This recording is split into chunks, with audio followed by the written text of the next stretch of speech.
សួស្តីបងប្អូនទាំងអស់គ្នាថ្ងៃនេះខ្ញុំមកចូលក្នុងសាលារៀនណាហើយខ្ញុំឃើញផ្លែលៀបចិត្តទុំណាបងប្អូននេះឃើញផ្លែល្អខ្ញុំចុះថតនេះគេហៅដើមលៀបបងប្អូននៅផ្ទះខ្ញុំដាំមួយដើមដែរ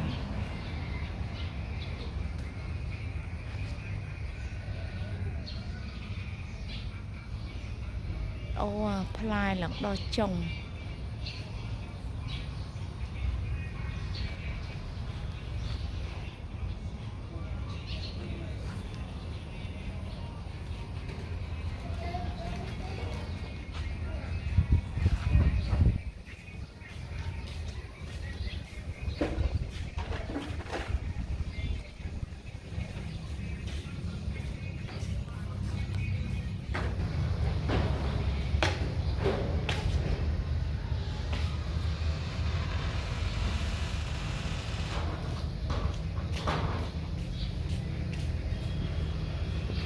សូម្បីនៅនឹងមេឃ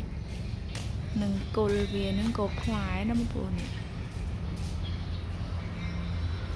ផ្លែល្អមែនតើ